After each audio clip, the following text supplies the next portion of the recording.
with your hosts, Wayne Noon, Greg Norval, Uncle Saxon, and Pete Peters.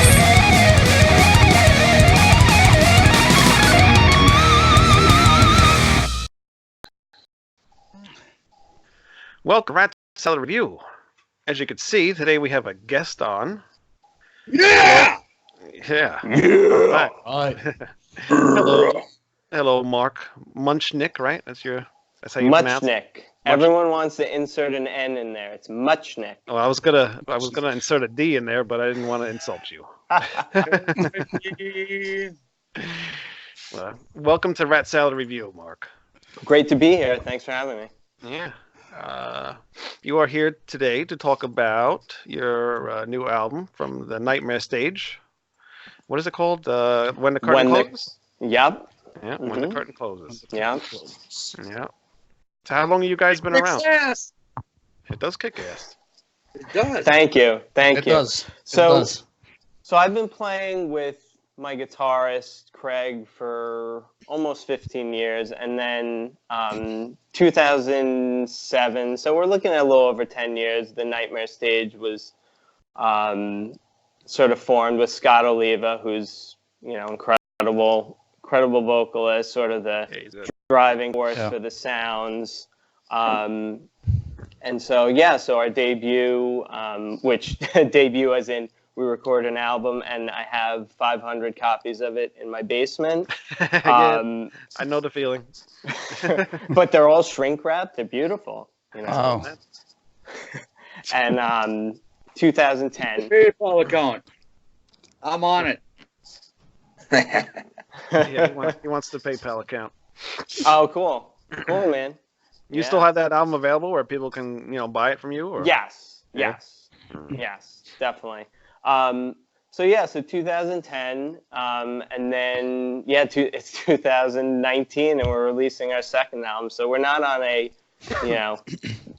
album every 2 years schedule for, by any intents and purposes. But yeah. So. Was there any reason for such a long gap?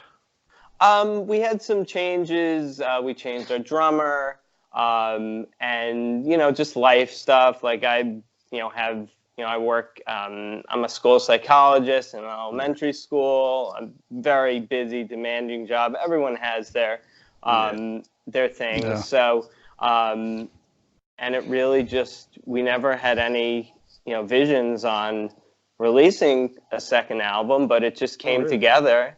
And the material came together, and it was, we're just excited to be, in this place. A little surprised. Yeah. Yeah, it's a good album. I listened to it when you gave it to me a few weeks ago. I've been listening to it ever since you gave it to me. And it's very, very good. I really like it a lot. Sometimes I get a little worried when somebody suggests, like, oh, I know this person in the band, and then I'm like, oh, okay, I can imagine what they're going to sound like. And most of the time you get surprised. But you guys, I was very surprised, and it was really good. I love the first 5 songs, especially that song. I wrote it down. Hold on. I like the whole album, but there are, obviously favorites. What the hell did I write down? If you can get through an album, which I apparently can't. Oh, the Infamous. Okay, so the Infamous. So that is a track. That is the first track that Craig and I wrote when I met him, 2004. And he had that guitar line, and I added the doo doo na na na na, and it just completely came together. And it was at that time Joe, who sings on a new song and also is the original vocalist for that song, was playing drums in the band at that time. So we were a 3-piece with the singer drumming. Right. Wow. That's cool. Yeah, he pulled it off pretty well. And so for that song to be, Scott expressed interest. He's like, I'll just put vocals on this. And we're like, do whatever you want. Like, again, we have tracks that are recorded, and it's like, okay, all right, that's nice. We'll listen to it occasionally. That's it, you know. But they sound, you know, they're ripe for the picking. Mm-hmm. Oh, Yeah. And so Since Scott 2010, added.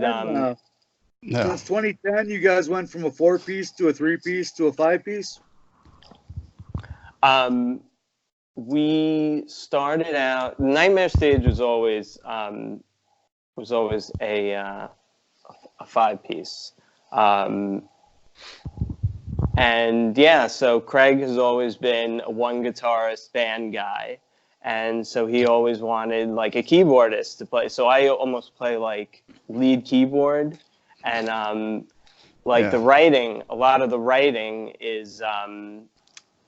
You know, I'll write a riff on the keyboard, and then I'll be like, play this. He's like, hold on, wait, let me write it down. I'm like, no, you don't know it? You know, Mark, that's one thing that took me by surprise, because I didn't know what to expect from this album. I said, oh, well, let me take a listen. And one thing that struck me was that it was so keyboard based. Yeah. Meaning, like, it almost felt like the Piano-based, keyboardist too. was the second guitarist, or the melody, doing all the melodies and stuff, and I liked that. And it sounded really good. I mean, the bottom line is, like, I've never played guitar. Like, if there's not keyboard, like, I don't have a place in the band. So it was always that I almost wanted to be a little more restrained, and the guys are like, no, do this, put a solo in there, you know. So, and Craig had always been, I'd be like, I don't hear keyboards in this part.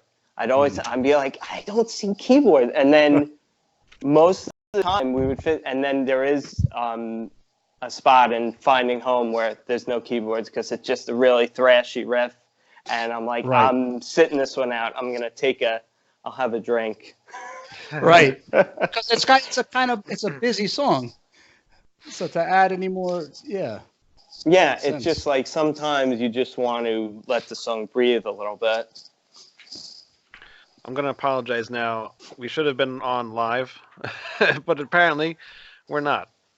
Forgot to log into the thing. You see, Mark, we have this running theme there. Wayne fucks something up, Yeah. Yeah. or one of us screws something up, and it wouldn't be Rat Salad Review if it didn't happen. No. Hey man, it's a great time. Thrilled to be here. I did want to say, though, before I forget again, one thing I really liked about the record here, because I wasn't sure what to expect either. And honestly, when Demented Impresario first started, I was like, crap, this is going to sound like Dream Theater. But That's what I get all the time. yeah, but then it didn't. And I really like how you use the keyboards or piano as a lead instrument. Remind me a lot of how John Lord would play in Deep Purple. Yeah, I mean, and John Lord was like, you know, he was straightforward. He just had really good, solid, like, I have a few tones that I use. I have a string sound that's really cuts through and is powerful.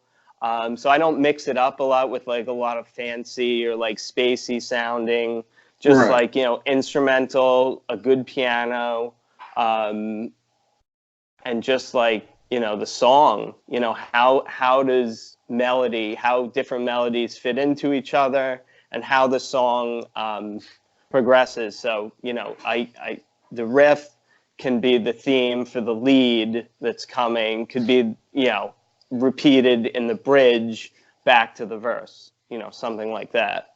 Right. So I'm always thinking about that, you know, as far as the structure of the song. Because again, Dream Theater, like, they have like a million different parts, and you're like, did they ever come back to that? Right. Yeah. Right. I got 2 questions. Can I ask them? Go. I'm sorry, I Scott can only Oliva. handle one. Okay, then I'll ask my really important one. Can I Just ask? kidding. All right. Scott Oliva, any relation to Chris or John? I like to think so, but no. No? It's just you know, name Common name last Yeah. Commonality. All right. Second question. Hellbound is my favorite song on your album, man. What the hell is it about? Getting hellbound? So that is also, it's funny that you guys mentioned the two like original songs that we wrote when Craig and I, so that was me, just like, okay, I've met people who, think like I'm gonna just write like a really stomping, like, do me song with the piano, and Joe always, thank you, and Joe always had a knack for writing those, just really like, solid lyrics. Like that's all I could say. He it was just like easy for him. Well, it's a kick-ass song. It's the one that blew me away. So, and it's probably one of my least favorite songs, because I feel like I'm just, it's a little, it gets repetitive to play. So I try to mix it up live, and then I like mess up. So like I should probably, I mean I enjoy it, for what it is, but it happens. It's just cool that we were able to use those old tunes and reinvigorate them with Scott's vocals, which he did some really nice, like subtle additions to Hellbound, where it was just like on the choruses and it made everything more full. All right, just number three. Question number 3. Explorer is a band from your neighborhood, and we've been exploring Explorer's Symphony of Steel this last week. And honestly, I see a correlation between Old Explorer and the new Nightmare Stage album. I'm probably going to take some shit for asking this question, but have you ever heard of Explorer? Never in my life. And I've heard of a lot of bands. Okay. Nobody's heard of Explorer, John. I've heard of a lot of bands. Flying the flag, and that's Explorer with 2 X's. Yeah. 2 X's, not just one. Okay, maybe I've seen that name. Oh, now he's seen it. Oh, I'm sorry. We ripped the whole album from them. Don't try to make John feel better. Nobody's ever heard of Explorer. It's okay, John. It's okay, John. I know people make fun of me all the time. Like, no one's ever heard of that band. You know what I really like too on this album? The choruses were so catchy, man.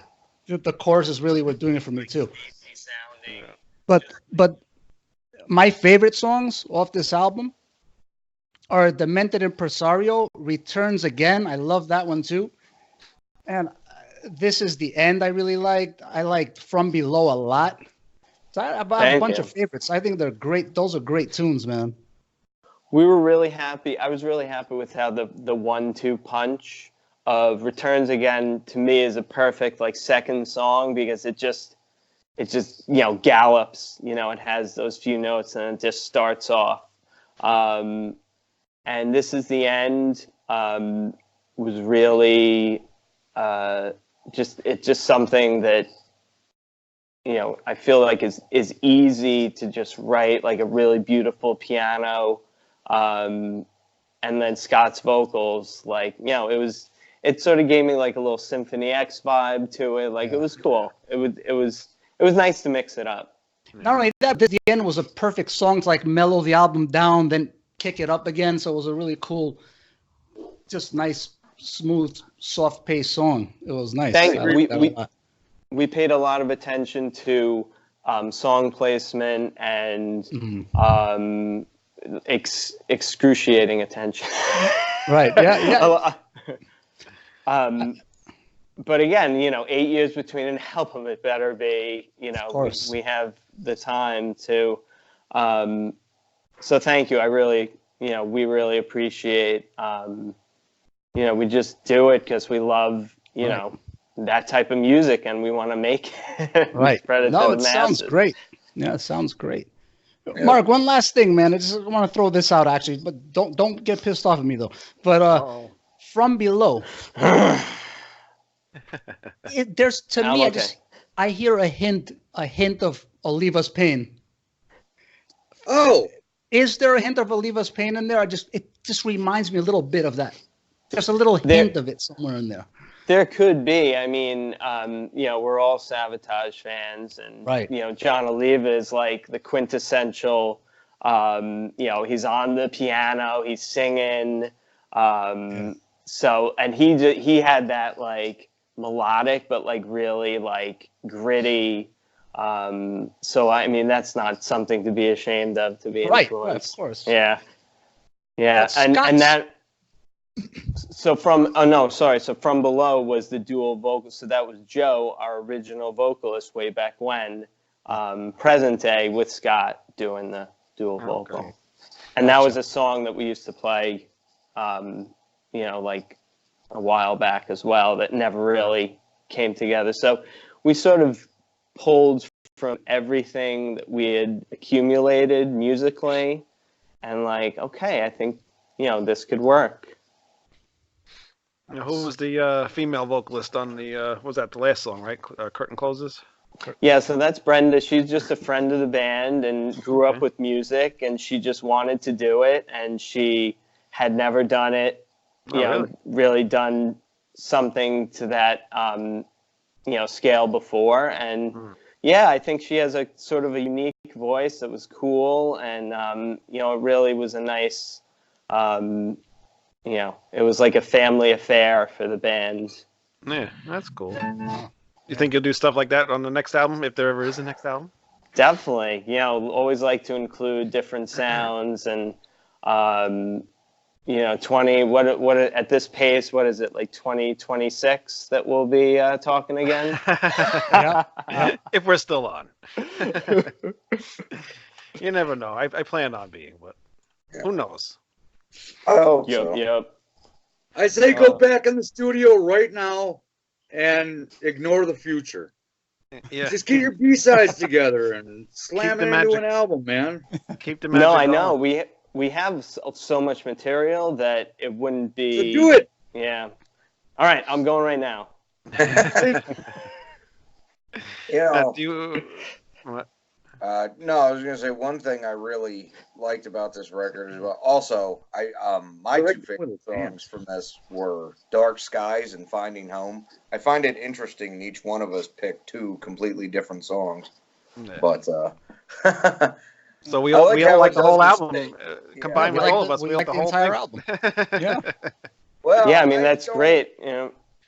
There's a couple things where it's a little too progressive for me personally. Mm-hmm. I mean, not that it's bad. Me too. Okay. Which is why just kidding. Thrashier ones Yeah, I love the that guitar riff on Dark Skies. Like I was like, that's going to be really heavy. And when Craig really cranks the distortion on that, which is cool. That'd be an awesome song live, I think. Yep. Yeah, well, 89 North, August 3rd, 89 really? North, Patchogue, New York. Okay, we'll be playing. Who else is We'll playing? be playing. I don't know. Well, you got a ways to go. What do you care, man? Because you're gonna blow them all away, right? Yeah. That's true. Hey, we've only done at this band. I think we've done 2 shows, maybe 3. Really? Yeah. Wow. Yeah. Yeah. It just speaks to when we get together, we get it done, and then we don't see each other for a little bit, but it's awesome to be talking to you right now about the album drops April 26th, next Friday. So, yeah. Hey, Mark, how do you guys collaborate? Because do you record at home? I was just going to ask that. You were, right? Yes, I was. Yeah. How do you go about just the whole process of it in a nutshell? Do you record at home or get stuff mixed somewhere else, or do you send each other files and record over them or to them? How do you guys do it? So Craig, I go over to Craig's house a lot of the time, my guitarist, and we lay down some, write some riffs and lay down some stuff on his computer. And then Scott does all his vocals at home. Sometimes he comes and just, throws around vocal ideas. I think he came like once for this album. Gotcha. The rest, he's like, Yeah. I'm just going to work.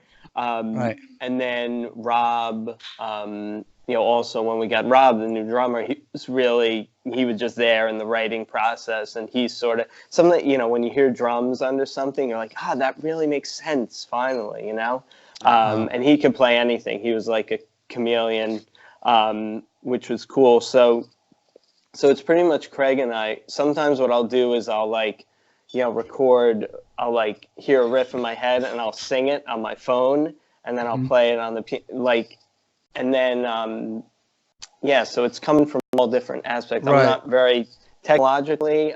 Obviously I'm balancing an iPhone for this for 45 minutes. So technologically right. I'm not so I don't have any recording. I have just a little H2 recorder that I could hook up to the keyboard. So that's what I got at home. Oh, okay. Cool. So it's always interesting just hearing how other people go about creating their music and putting it together. So it's pretty cool.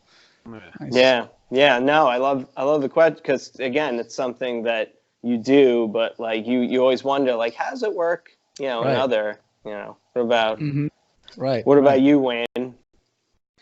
How do we do it? I work with Pete, and we send stuff back and forth online almost every day, basically.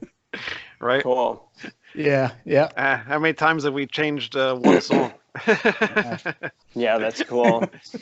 Yeah. I mean, that's the world we live in. It's so you could just do it. You could do it from, Yeah, definitely. Look, and honestly, thank God that we have this technology, because if it weren't for this technology, I mean, work schedules and life schedules in general are just a killer for your hobbies, really, or however you want to pursue it, whether it's a hobby or a profession. You can't find the time to get 4 people together or 5 or. I know. Well, that's why we take 8 years between albums. Right. Understandable. That's understandable. Yeah, of course. No, Yeah. but honestly, it wasn't ready to come out before this. It just, we knew we could take our time. We never, thought the Pure Steel, would come, knocking, and it was just a great thing. How'd you get in touch with them? It was through Scott. Oh, okay. Oh. Yeah. From his previous bands and stuff that he's been in, or? I think so. Yeah. Oh, He's when we got Scott, we're like, ooh. Yeah, right. We're big time now. Yeah, you got the hookup now. So. Yeah, a little bit. All right, so we should have Scott on the show next. Totally. Who did the album artwork? So that was really put it up on. I really wanted something unique, so I did Google searches for nightmare theater, just something, something that would capture the name of the band and sort of the lyrical theme a little bit. And I found a piece called Nightmare Theater, Slumberland, and it's a Danish artist, Natasha Frisch. Right. And so, so I got in touch with her, and I paid a nominal fee. And I'm like, yes, I got it. Hey, cool. And so I was excited about that because, we could have done, I don't know, you could do some cool artwork through, but, I wanted something that was from the human hand, I guess. Yeah. It's funny because I was telling Wayne, remember Wayne? I was telling you those. I said, man, I really like this cover, man. It's freaking right. I'm like, yeah. And I was like, oh my god, this is it. This speaks to me. And I had to so it's, she's in Denmark. I'm okay. I'm just going to go for it. Right. And, again, I like that, on her blog, she outlines the process she used to create the piece. And, I just think it really fits with the name of the band and also the name of, the album. Put it up again. Yeah, yeah. Well, I apologize for running off. I was supposed to bring my copy of Free Admission, so I could show everybody the first album, but obviously I couldn't find the damn thing. So I will find it and I'll send it to you so you can autograph the damn thing, right? You really have it? I really do. Seriously? Yeah. How do you get all this shit? Sick. This guy, back a few years ago, you had like how many CDs? Like 30,000 CDs in your basement? Something like that. It paid off my house twice, but yeah, I'm all just bummed that I didn't get my shit together before you came on, man. Yeah. Well, I appreciate the support, Lord Almighty. That's even better. Let's keep going with that. Should I change your name now? Yes, Lord Almighty. That works for me. And I'm just trying to fit in, man. He says hello. When he sits down from now on, he should just say, "The eagle has landed." Good idea. Even better. Even better. That fits for me. It works. Mark, you're a very cool dude, man. I really liked that you came on and spouted about a lot of the stuff on the new album. You know, that really it's gonna make me listen to it a few more times. I might even enjoy it more than I did before. I really, seriously, this ain't my thing, but it's for what it is. I really like it. Thanks. We really appreciate the the sentiment, and you guys are awesome. I'd love to come on another time and speak some metal. I sent you a Facebook request, friend request, so get on it. Sick. You didn't want to tell me, and you probably still won't tell me who recorded the album. Yeah. It's a secret, huh? I'm so weird about that. What am I gonna do? I don't know. Don't want to name it. Here's what it is. Works with like some maybe like higher, like maybe more well-known bands, and doesn't want to. I don't know. Okay. Yeah. It's all right. He just doesn't want us to know he made a deal down at the crossroads, and when this album comes out, it's just gonna jump to the top of everything. Sick. Mark Muchnik and Robert Johnson, man, they are two of a kind. I just missed everything. My sound went out. God damn it. Just don't let Machio beat you in a guitar battle or a keyboard battle if you ever get to that point. Ralph Macchio? Ralph Macchio. Crossroads, right? Crossroads. You can take Steve Vai. Oh, okay. I'm a little young for that. I'm a little young for that, guys. If you could beat up Steve Vai, beat up a lot of other people. I don't know. Steve Vai actually recorded both guitar parts for that. Yeah. And he screwed the other. He legitimately screwed up the other part to get into form. So. Yeah, I don't know. I'm not as familiar with Steve Vai. So. You're a keyboardist. Why would you care? But Greg, what you just said, about I know Steve Satriani recording both parts, which is an interesting fact. When they actually told him to screw it up, he couldn't. When they were telling him to play Ralph Macchio's Don't part, you hate it when that happens? Screw it up. He was playing it Really, perfectly. he played with Frank Zappa, and that's all Zappa did was screw it up. Yeah.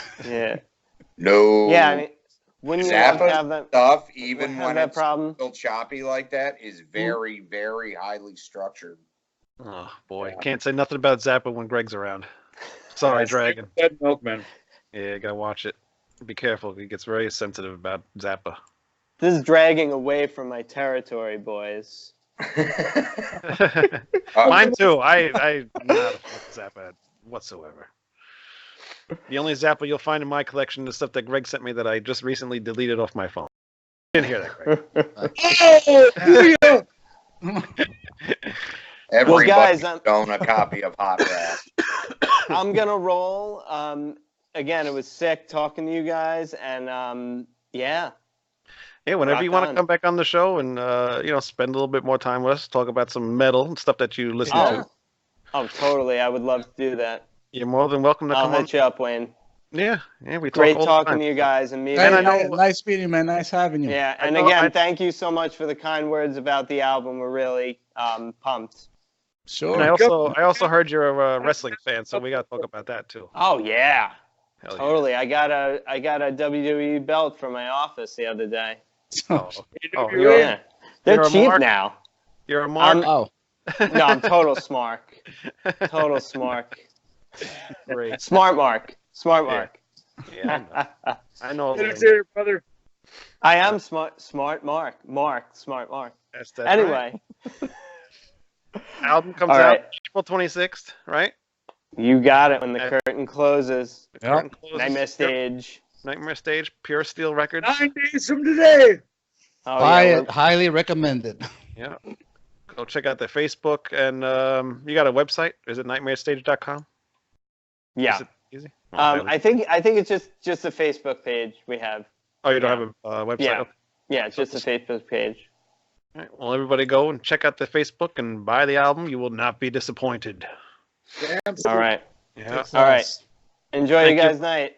All right. You too. Thanks for All coming on. Thank Thank you. you. Thanks, All right. Mark. Adios. Later. Later. Very cool. Yeah. Do you know how to Yeah. leave? Right, man. Let's see. All right, he got off. All right. Yeah, very nice guy. Very Yeah, cool. he's a cool guy, man. Yeah, that was cool. Give me some orange juice. Oh, he wants orange juice again. Orange juice is important, man. Does a body good. Oh wait, that's milk. Orange just does too.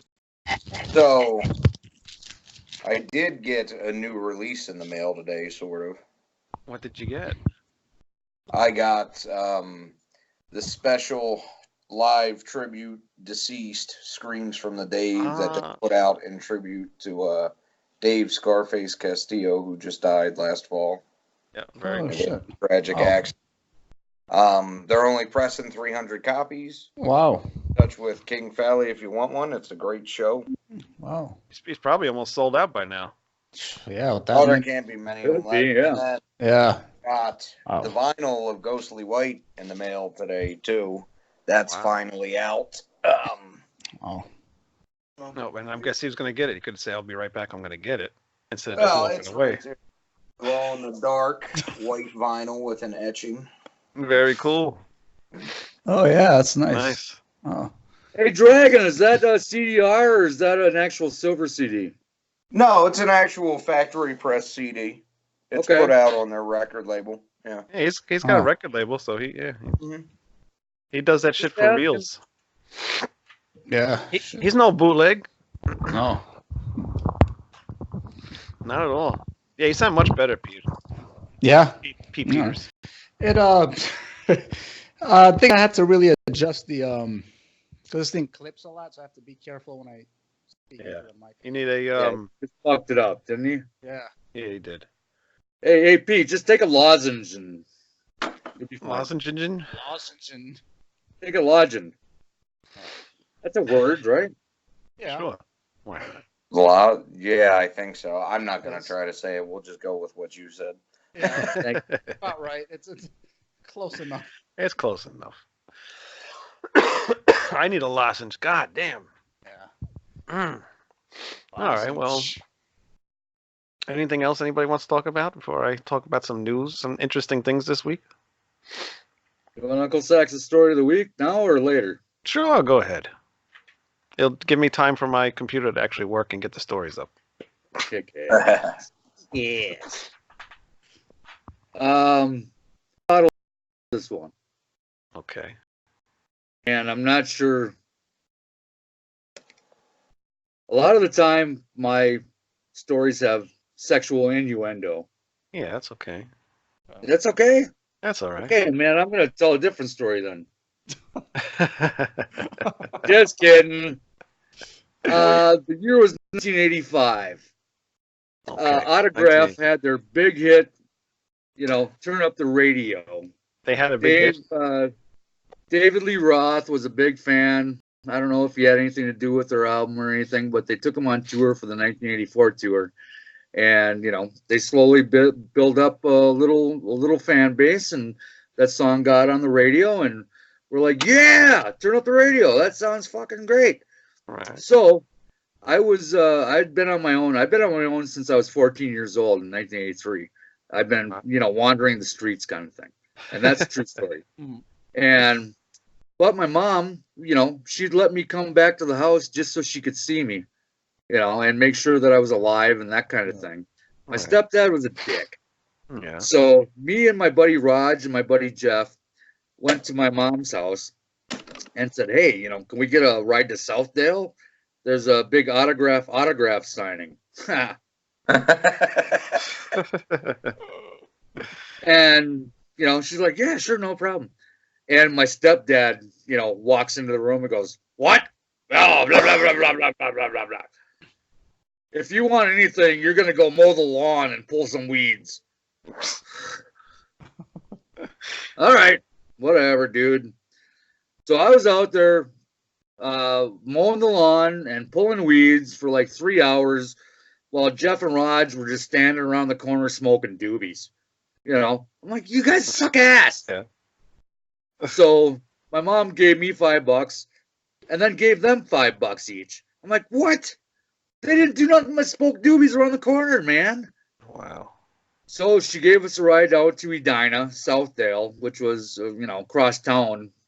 You can't picture it, but trust me, it was a little bit of a jog. Yeah. And we go to Music Land in Southdale. And Autograph is all there, signing autographs. And I got a poster. And,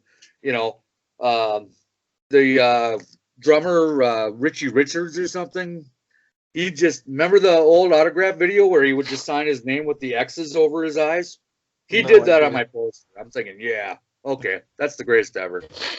And of course, there was all kinds of women there because this was a autograph signing. All right. So we're like, cool.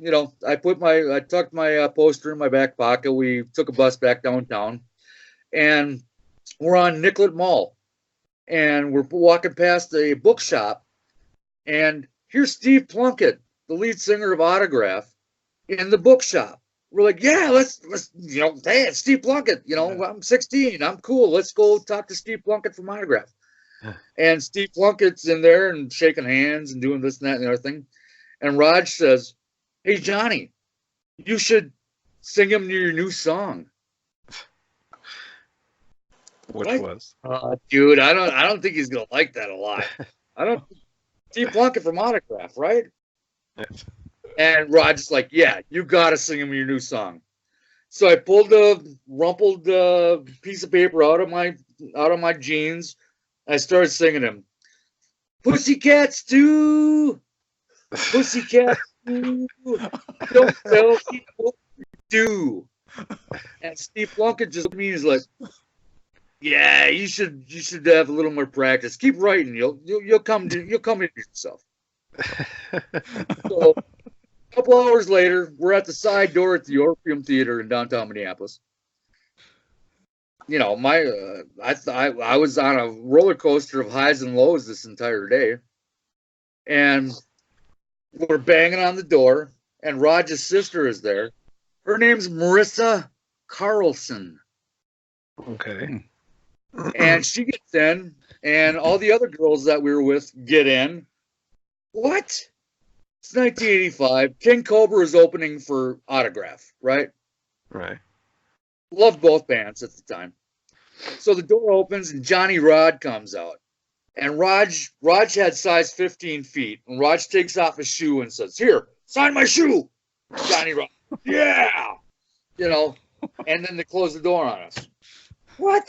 Come on, all our girls are in there. What's going on? Turns out that Marissa Carlson, which is Roger's sister, was making out with, she says it was Johnny Rod. I still say it was Randy Rand from Autograph. Yeah. I think I'm right on that one. Marissa Carlson. Definitely tagging her in this post. She says she was making out with Johnny Rod. I don't believe it. we got his big ass 15 shoe sign. We went into the show. We went back to Northeast Minneapolis, and we're standing in front of this Ukrainian church, and we sit down and we smoke a doobie, and we go, one of the best days ever, man. One of the best days ever. And here's the shoe to prove it. So that's Uncle Saxon's story of the week. Yeah, Got the shoe. that's a nice story, man. Oh yeah. That's a cool story. And there will be more Uncle Saxon stories to come each week. Oh yeah.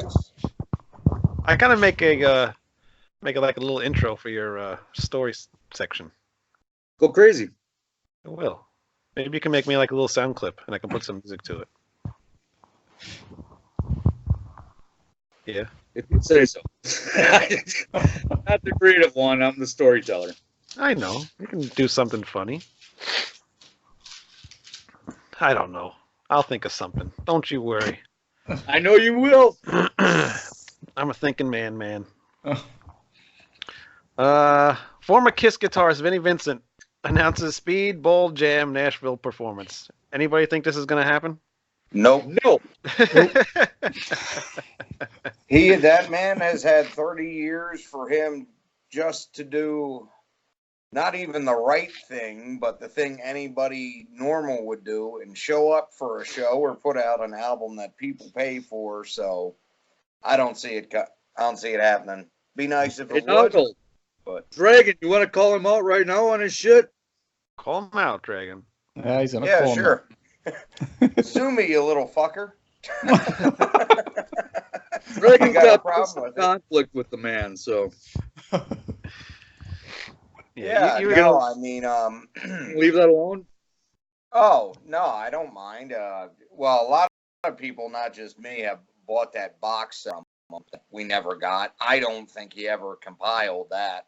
So that was total bullshit. But I sent him a guitar at one point in time to sign because he got in touch with us because I ran a message board with a couple different other people. I didn't start it initially, but talking through him through there, you know, when he first came on, he seemed like a real cool guy, just quiet, reclusive, whatever. And so he was like, yeah, you know, if you send me a couple dollars and pay for the shipping, yeah, just send it down and I'll do it. At the time, he wasn't doing very well, so, you know, I figured, yeah, fuck it. I'll pay him to sign it, and I'll send it to him, too. Long story short, I sent it to him. He signed it, and then he put it up on eBay. Or, well, not eBay, but he listed it through an auction house, and I ended up seeing it, but there's nothing I could do about it. You know, it's not like I had the damn thing registered. But so he did that, and then about a week or two later after that, he asked to be an admin on the message board. And what he did was he took complete control of it, banned everybody, and closed it down. Wow. Oh, shit. And sent everybody a message that said he doesn't care if it's good or bad. He doesn't want anybody talking about him ever. Wow. Shit. Jeez, sounds unbelievable. That's fucking crazy. Sorry I called you out on that. I don't know if you wanted to tell that story or not, Dragon, but man, fuck him. Honestly, the only reason I never really have before, like anywhere where he could see it, is just because he's very litigious. Yeah, you got a lot to lose. Yeah, I know. That's why I said sue me a little bad. Yeah. You hear that? You jackass. Yeah. Sue us. We have nothing. I would say he could just give me the fucking guitar back, but it's a little late for that. That was But, 12 you know, years ago. On top of that, you know, what's even more screwed up than that, you got Wayne and Pete, you'll recognize this as musicians and just the cost of instruments and all that. Yeah, okay, so I sent that to him, and he went around and sold it. But throughout that whole thing, there was this gentleman named Tom. Can't remember his last name now, but he was a luthier based out of Arizona. Vinny bullshitted him into making up 4 or 5 prototypes of different guitars for him and sent him a couple. Well, he just ripped them all off and never paid the guy for them. Wow. And then when he tried to get his money out of it, Vinny sued him. Oh my God. So I really admired the man at one point, and I still love the first Invasion album and those two Kiss albums, and he was a great guitar player, but he is just a horrible, horrible human being. And for anybody out there that is a fan of him, I really hope they don't buy into it and get screwed over or ripped off like I did, or anybody else that did for that matter, because it's not right. That's terrible. And really, for somebody that's been as weird and has disappeared and done the shit he's done over the years, he should just be happy somebody still cares about his music. Yeah, really. Really. that fan base is dwindling by the day, man. Mm-hmm. Seriously. The Kiss convention, the Kiss Co thing, whatever, KissCon. Yeah. I mean, he came up there and he butchered the shit to begin with. You know, he kind of made people think that there was something wrong with him. Yeah. I don't. Do what you do, brother. Yeah. It doesn't matter, but he's right. He does that for the Vinnie Vincent fan club is definitely dwindling down to very zero at this point. I would say so. And especially if not, listen to Greg's story. I mean, come on. Yeah. How can anybody be a fan at this point? Yeah. And then just go talk to Tom. I mean, you know, he put a lot. His job as a luthier, you know, all the hours and the manpower he put into that, and then the cost of the materials themselves. I mean, he was screwed. That's terrible. And how do you feel good about yourself, you know, when you do things like that? Especially being, you know, somewhat of a public, person. He is such a fucking narcissist. I'm sure he finds a way to justify it. Speedball Jam is unlistenable, by the way. So what is? Anybody that watches this, Speedball Jam, the album. Oh, yeah. Is absolutely unlistenable. It's Speedball Jam isn't really what he claims it to be anyway. He claims it's one long guitar solo that he did on the spot that he fired off. Yeah. It's not, and if you listen to it real closely, you can hear that it's spliced together. It's a bunch of different guitar solos from live concerts and warm-ups in the 80s. Jeez. What the hell is that behind you, Greg? What? The hell is that behind you? That's a cat tail, isn't it? Jesus Christ. Yeah, it's a cat. I didn't know what that was. Cat asshole. Yeah. That might know the kitty. Huh? Oh, the kitty. Your screen is so pixelated. It looks like this monster coming up from behind. I don't know which one that was. Vinny. It's Vinny. You want your guitar back now? He wants the cat also. He'll take all he can get. Yeah. Shit, I'm sure he would. Sounds like it. Yeah, sounds like it. Shit, when his ex-wife, which, by the way, was very sad when it happened, but when his ex-wife got murdered about 8-9 years ago, he tried to collect benefits on that, even though they hadn't been married since, like, 1991. Yeah. Well, that's what I mean. He's just a horrible, horrible person. Oh man, that's pretty nauseating, you know. Instead, he collected her. He collected her dresses instead. Oh! What did I say? Hey, you know that's another thing too. Again, you know, if I didn't know what I knew about him, I'd totally be like, yeah, do what you do, dude. But he is totally doing that just to get somebody to pay attention to him. He's not trying to become Vincenzo Vincent. You never know. Come on, man. It's a thing now. Let's all. Oh yeah. The dresses was good. No. It's the in thing to do. Thank you, ladies and gentlemen. We are now done. Show is over. You leave on a high note, right? Vinnie Vincent, you cut me a check for $10,000. I won't kneecap you at some point in the future. Yeah, you suck. Rat South you says you suck. Yeah, Vinnie sucks ass. Sorry. You'll never do that other concert. You're a liar. Love you, Vinny. All right. Moving on to another one. Kip Winger has no idea why Lars Ulrich was throwing darts at his poster in the Nothing Else Matters video. Really? That was funny. I know, really? Like, you don't know why? Come on. I read the whole Winger thing. Yeah. And Kip Winger is a class individual, so I'm not gonna. He always seems like a nice guy, but Yeah, I'm not gonna give him shit about it. I mean, obviously he was an Alice Cooper, for Christ's sakes, It's like, yes, exactly. How can you deny Kip Winger being an stout musician with Red Beach and everything that he's accomplished? I think it was just the videos that he put out back in the day, But as far as the whole Metallica, that was for me. That was for me in the, what was it? The Nothing Else Matters video. Yeah. Yeah.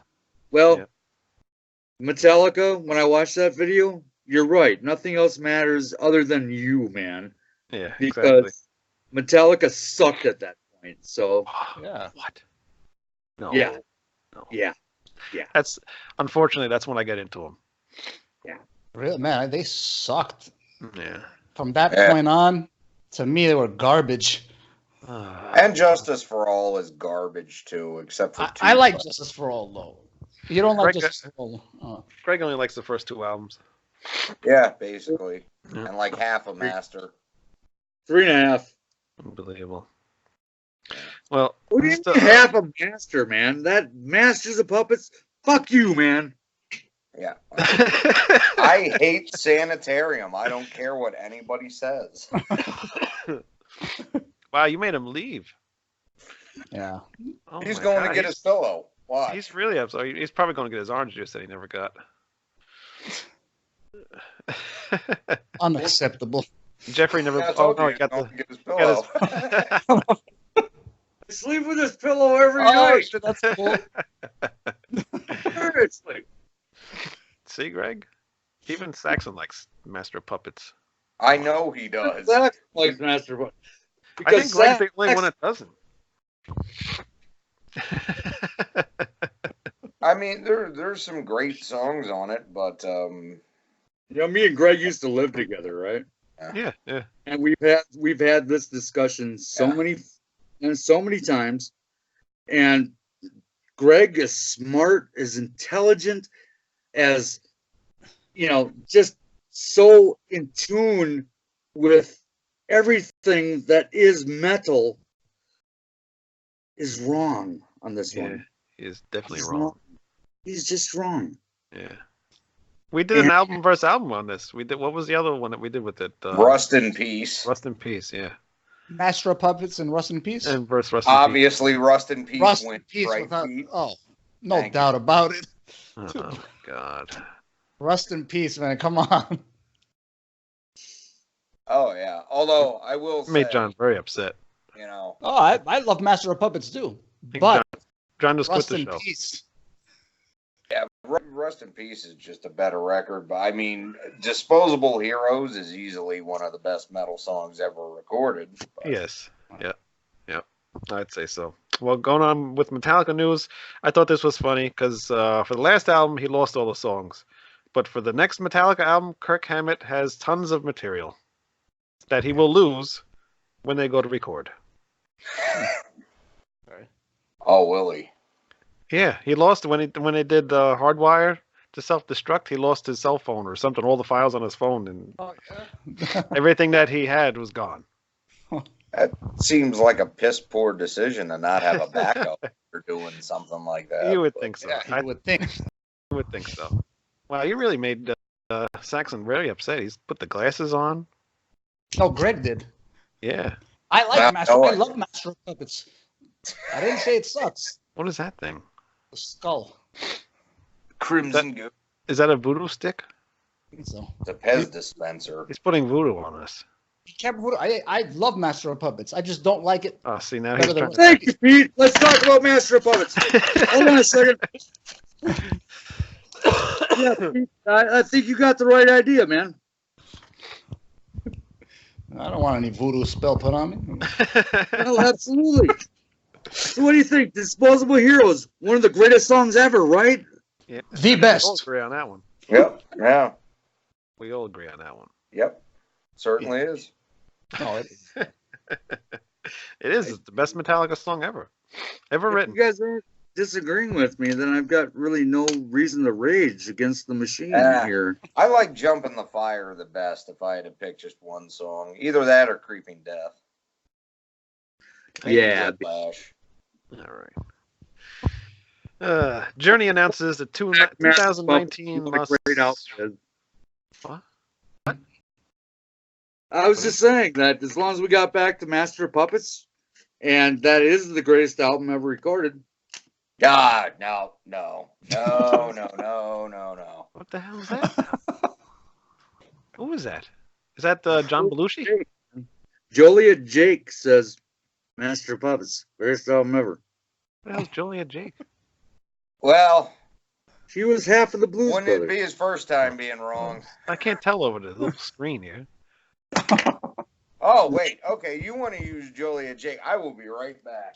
Oh, you're going to be right back? He's going to get his Ultimate Warrior pillow buddy again, isn't he?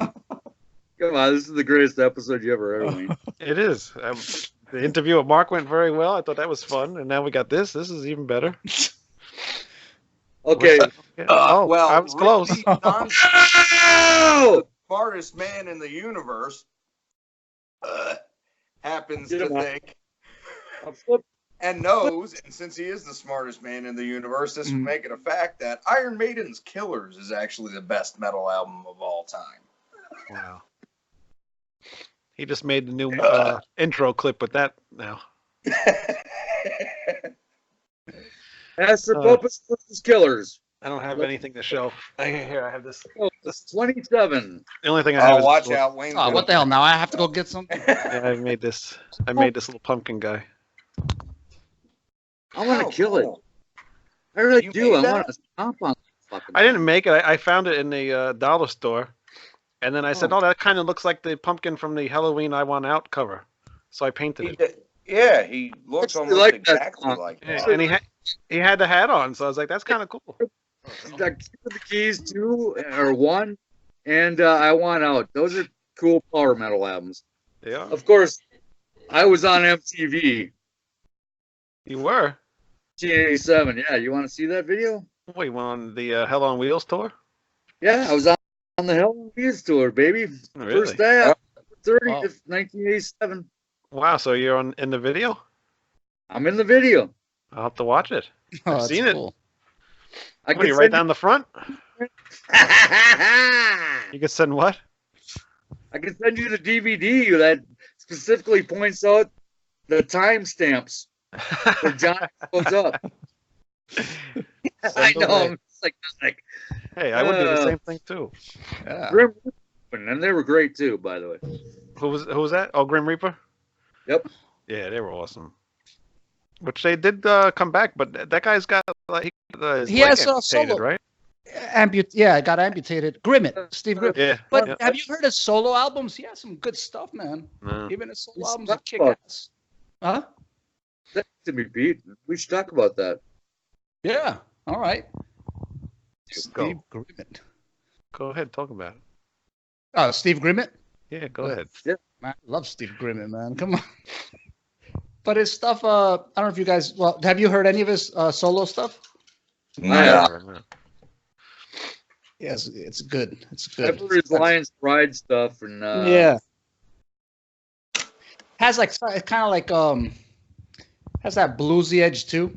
That dirty bluesy southerny metally mix. It's good. I just remember watching Beavis and Button. Their video came on, and they were making fun of it. But yeah. Oh, yeah. Just never forget that. But I liked it, so I went out and found that album. So it's good stuff. Journey announces their 2019 Las Vegas residency. They're still going around with that guy with what the hell's his name? The singer. Steve 3. Whatever his name is, Panetta. Yeah, Or Panetta, something like that. He's good. I like him. He He's is, cool. yeah. He's Steve number 3, though, right? Isn't it Steve Algeri and then Steve the next Steve? I don't know. I thought there was like maybe 3 other ones before him or something, wasn't there? There. Not You sure. gotta give it up to Neil Schoen though, man. He's found Steve Perry mimics, Yeah. all the way through the last 30 years, and it's really worked out for them because they all kick ass. They're really good. Yep, they are. Yeah. It did pretty good. King's X begins recording first studio album in over a decade. I know, John, you love King's X, right? Been that long? Shit. Can you still see me? I still see you. Yeah. Wow, look at that. Dog Man. Yeah. King's X. Nice. Yeah. Oh yeah. Yeah. It's cool. What is that? Dog tag? Dog tag. Dog tag. Yeah, nice. That's cool. Yeah. Oh. Big King's X fan. Yeah. I've never heard of him. No? You just found those posters in the magazine, just hung them up? Yeah. It just looks really cool to me. Well, yeah, the X is how he makes his mark, so he thought it was about him. I never liked King's X back in the day when they first came out. I always thought they were very they were too light for me.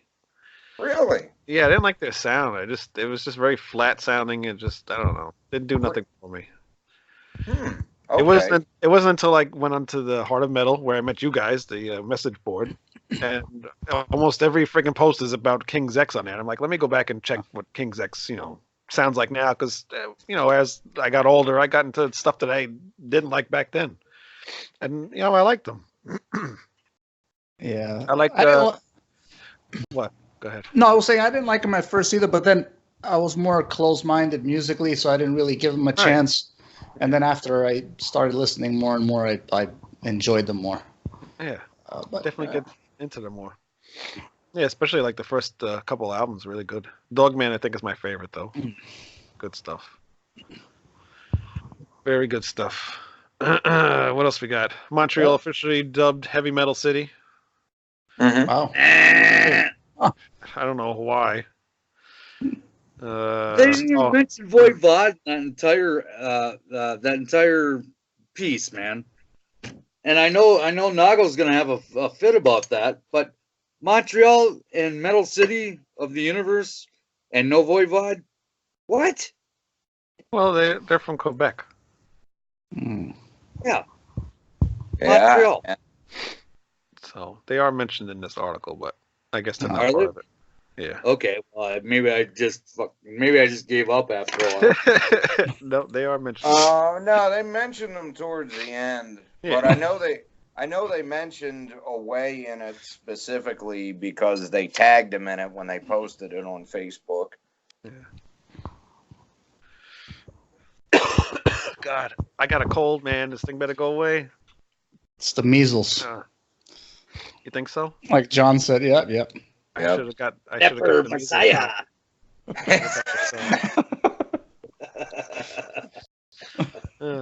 Jakey Lee. Yeah, third album ever recorded, by the way. Just throwing that in there. Jakey Lee disputes the Ozzy Osbourne ant snorting scene. Recorded. What's the best? What did he Best dispute? thrash album? Yeah. Killing Technology by Voivod. Oh, I knew you were going to say that. So anyway, Jakey Lee disputes the Ozzy Osbourne ant snorting story from Motley Crue's The Dirt. There was no ants, he says. No ants. No Hadn't ants. they disputed that before too, though? Didn't somebody come out and I have no idea. Did you see the See, movie yet? I remember back when VH1 was doing all that behind the music shit, and he admitted it on there when they interviewed him about it. Now, I know he's denied it as well, but maybe he just doesn't remember and agreed with it. could be. Saxon likes to snort the Blues Brothers. That's what he likes. The Blues Brothers, yeah. I'm still pissed at Dragon, so That's okay. Shame. It's not easy being right all the time. don't I know? Except recruits a bassist, Martin Muchnik. And also, they also got some girl to play violin. I guess they have some kind of symphonic Terra tour or something coming out. So I guess they're gonna do some kind of orchestra thing with their rare songs. It's very weird. They're not the kind of band you would think that would be doing something like that. But I guess, Metallica, you wouldn't think they would do something like that either, and they made it kind of work. So, did you like that S&M album, Wayne? S&M? Yeah. Yeah, I thought it was pretty good. You liked it? Yeah. Yeah, I'm still a Metallica fan. I still like Metallica. The only thing they've done wrong to me was Saint Anger.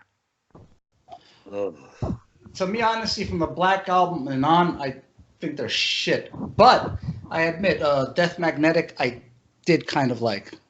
Yeah, to be you honest. didn't like Which one?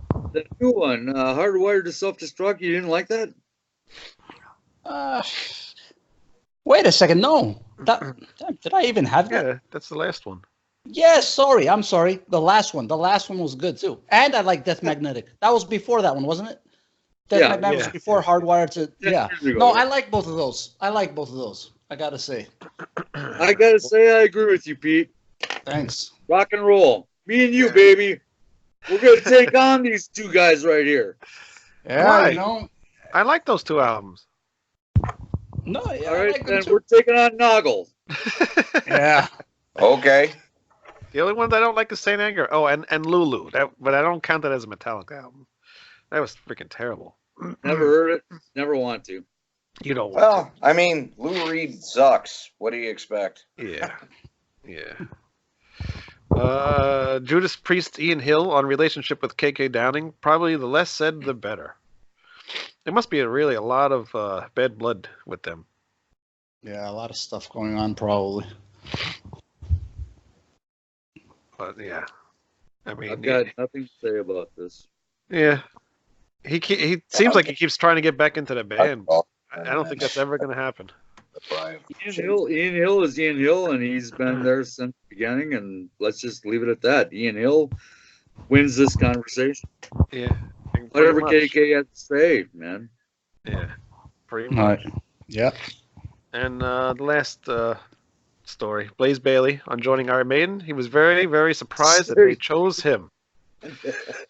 What is Dragon doing right now? I think he just fell asleep. What happened? Nothing. He doesn't like Blaze Bayley.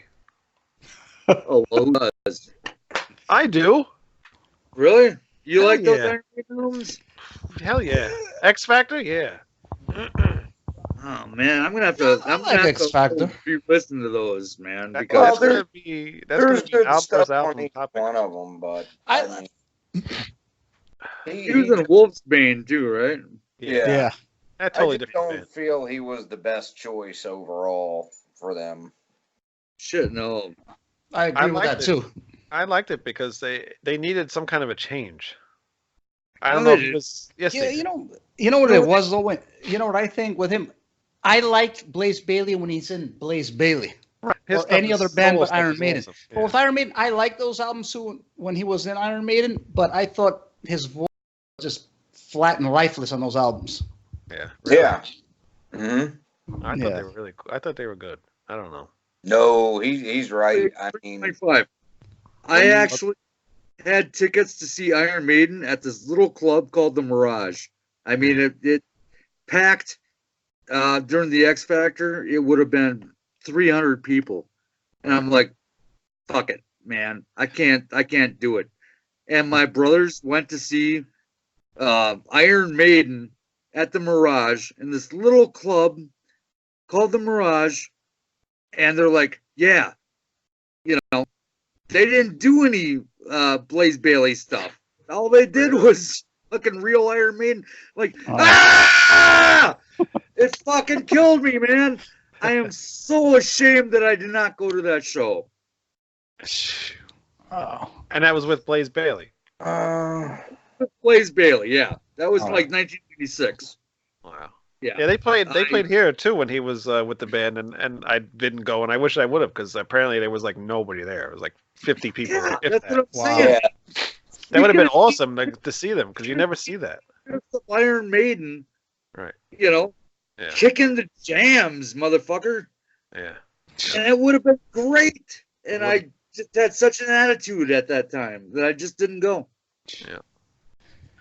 You know what I don't understand though? How did they go about choosing Blaze when didn't they have Michael Kiske also as an option and a bunch of other singers that would have suited them way better? Well, it's pretty much Steve Harris's band, really, when you get right down to it. He was the one that Steve liked the best, and he was the one that Steve decided to seek out. Okay, yeah. And that's really all there is to it. Was that ever official, though, with Michael Kiske trying out? I don't think it was. I think he might have sent them an audition tape, but I don't think they ever specifically auditioned him. Yeah. Right. I don't know, because at that time he hated metal. Anything to do with metal, he didn't want to have anything to do with it. So I don't really see him doing anything. There comes Pink Bubbles Go Ape. Pink Bubbles Go Ape. Close enough. God, that was awful. What? We're gonna have to do album versus album with that too, because you're wrong. You're gonna have to get a new pair of glasses. Or a pair of ears. After the 2 albums you made me listen to this week, I mean, come on. All right, so what are we doing next weekend? I don't know. We'll talk about it after the show's over. Okay. All right. I guess that's Let's it. do Explorer. No, I'm not doing that again. We'll do the second album. No. Yeah, this guy did. Hey, real quick before we shut down. Yeah. Pete, what did you think of Explorer Concept?